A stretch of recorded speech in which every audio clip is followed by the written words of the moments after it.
Hey guys, it's Meg and welcome back to my YouTube channel.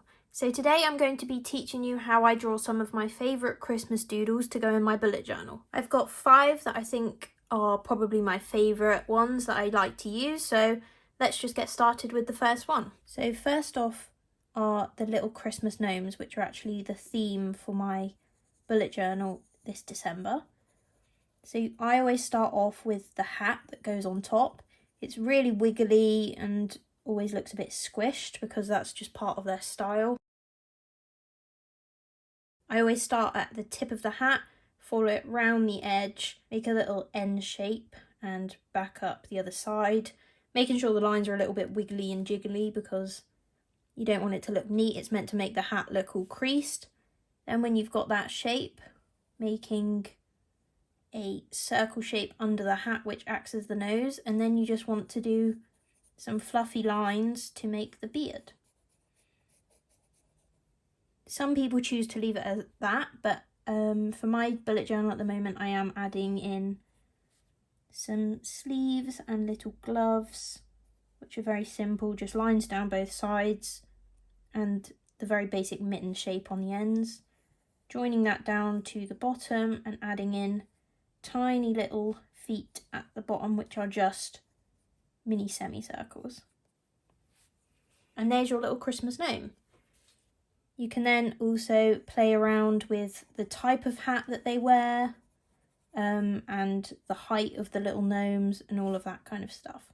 You can make them fatter or tall and thin, whatever the style is you're going for. You can give them a giant beard if you like. But yeah, they're just really cute, and you can add in whatever colour you think fits best with the theme.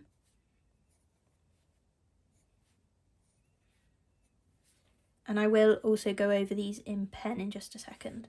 So there we've got a slightly taller and thinner one, then we've got a little one with the straight hat, and then let's do a little chunky one on the end.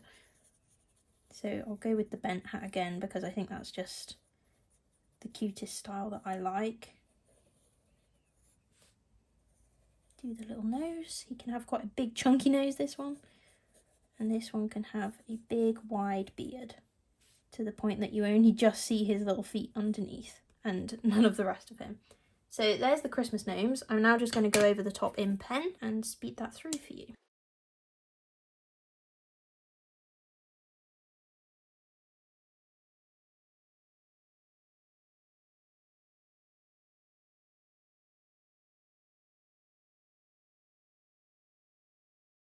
So that's the pen complete. I then just rub out the pencil lines that you can see underneath.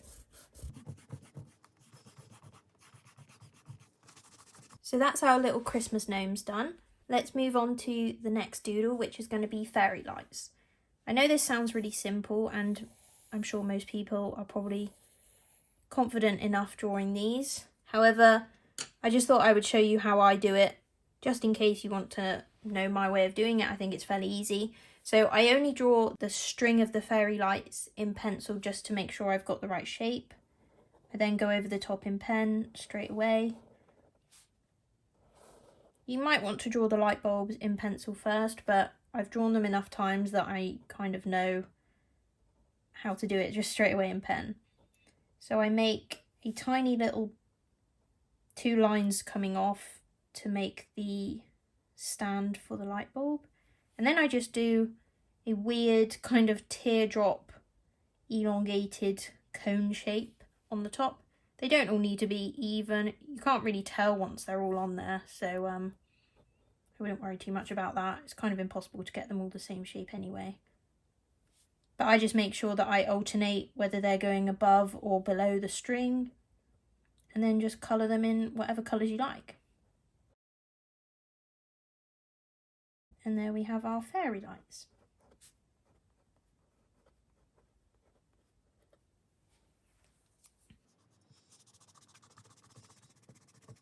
Okay, on to doodle number 3, which are going to be Christmas presents.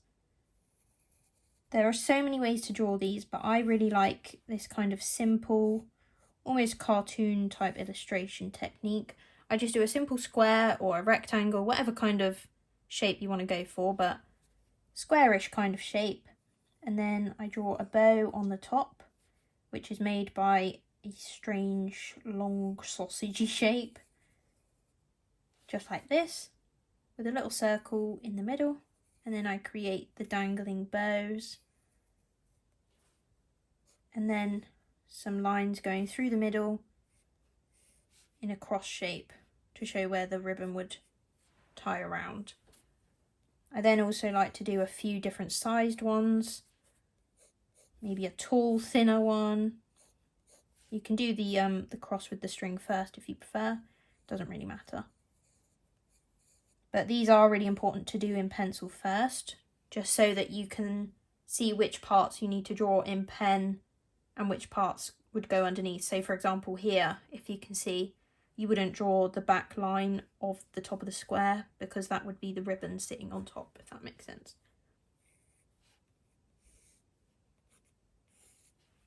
So here I'm doing a more rectangular shaped one. So maybe it would have a slightly bigger bow on the top. Again, doesn't need to be neat because it is going to be rubbed out afterwards, but gives you the right shape that you're going for. So then I'll go over the top in pen.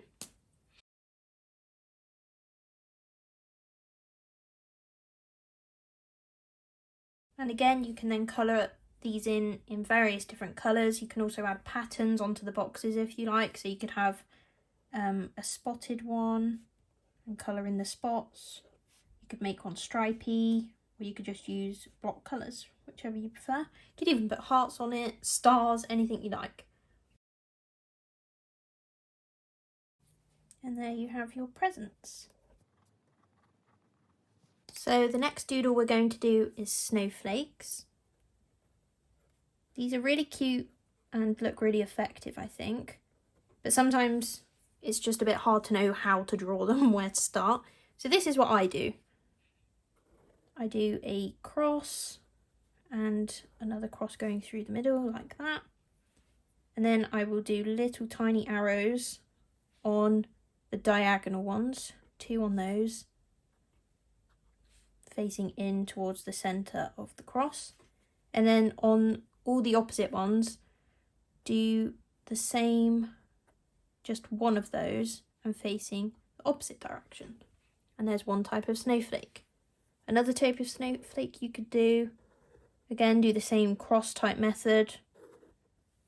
Again, these lines don't need to be neat, it adds to the effect of it because all snowflakes are unique, so they don't need to be perfect. And then I just put little circles on the edges. I guess that could be little drops of snow or ice or something. And then I just do a single arrow on all of the diagonal ones again. And another type of snowflake that you can do, same base again, with the 2 crosses. Don't worry if they're wonky, you can take more time than I am. And then on the diagonal ones, kind of midway down the stick, making a little diamondy shape. And on those same sticks, doing the circle on the end. And then doing the same inward facing arrow on the alternate sticks. And there you have 3 types of snowflakes. If I was drawing a page of snowflakes, I would also then in between just do some smaller, simple ones with no additions onto them. Just the simple, quick star shapes, randomly dotted around. Because snowflakes are just random anyway and they're all different. And I also like to add little circles all around, just like blobs of snow, I guess, to add to the overall picture. Again, if I was drawing these for a cover page or something, I would have much more of these detailed ones, but I would also have them at varying sizes. So I'd have this same design, but at a medium and smaller size, all random around the page, and same with the other 2 designs. But with snowflakes, you can pretty much go with whatever kind of design you like. This is just the basics, but once you're quite confident doing these, you can just add whatever you like to it. You could have more little inward arrows, you could have more different shapes on it. So yeah, just play around and see what you like and what you think works on your page. And finally, let's draw some Christmas trees. There are 3 basic designs that I like to use. I'm going to start with the one I've used on my cover page, which is the quirky kind of wobbly tree. So you just make a wonky line, nothing in particular, starting at a point and going to a slightly wider base. And then go back over it in segments, making lines across the middle and the edges going slightly over the lines. So it looks like it's built up by different sections, if that makes sense. Even if it doesn't make sense, hopefully you can see what I mean. And then draw a little stick base. I then also will draw circles all over it, but I'll do that when it comes to pen. And don't forget the star on top. I have to do that in pencil first because I cannot draw stars. Then the next basic shape, you just need to draw a line down the middle so you've got a starting point. And then I draw little tiny triangles. This is more of a standard Christmas tree shape, I would say. But this is kind of my trick to getting it a bit more even, because I actually find drawing these kind of Christmas trees quite hard. They always end up looking a bit wonky. One side is always so much better than the other, a bit like when you're trying to do winged eyeliner or something. So these are just triangles that start in the middle of the triangle above and they get gradually bigger. So then when I'm going over this in pen, I will just draw around the edges without any of the middle bit, if that makes sense. Star on top as always. And then the last one is the simplest one, but it's also one of the most effective looking ones, I think. These also look really cute in miniature if you wanted to draw mini Christmas trees. Just a simple triangle with the stick base, star on top, and again I'll draw the little circles to make the baubles. So let's go over this in pen.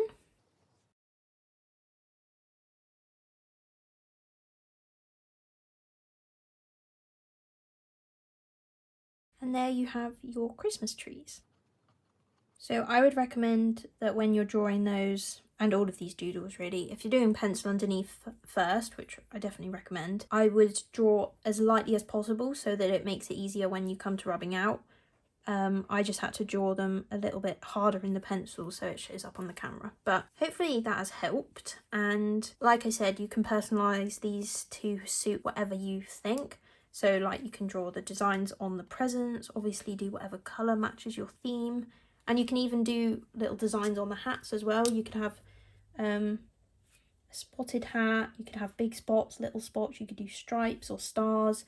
You can have bobbles on the end or no bobble on the end. So yeah, there's loads of ways you can personalise it and make it suit you. But I think this is a really good basic way to start off and some easy Christmassy doodles for your bullet journal. Anyway, thanks so much for watching everyone. I really hope this was helpful. If you did enjoy it, please like, comment and subscribe. That would be amazing. And I am trying to upload my videos more regularly now. So the next video I'm going to do is a bullet journal stationery essentials, ready for anyone who wants to start a journal in the new year. So that will be coming out shortly. Also make sure to hit the notification bell so you get notified when I upload.